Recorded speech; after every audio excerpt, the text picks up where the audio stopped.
关武国家森林游乐区有一丛树龄超过80年的樱花树，今年差不多是伫咧3月中会大开。今年的花期平樱过是早半个月。游乐区业者表示讲，若准这几天天气好，无撞到落雨，这花期大概有半个月。若准想要赏樱花，就要趁一阵。民众看到这么水的樱花，赶紧把握机会翕相做纪念。这丛树龄超过80年的樱花树，白色樱花开满树枝，看起来亲像落雪同款。徛在树仔脚，风一个吹，让人心情真轻松。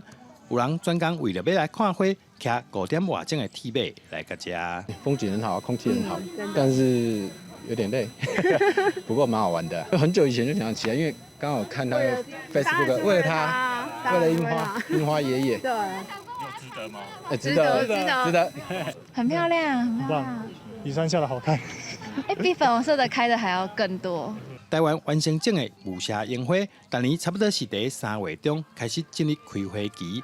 今年煞提早2礼拜开始大开，在对业者讲，这礼拜是上适合来看樱花的时间。今年好像提早了将近半个月，像现在是3月初。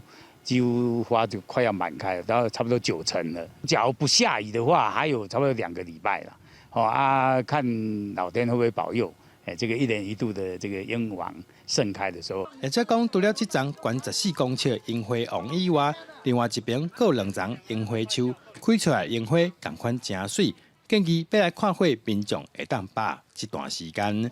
记者刘君和新店报道。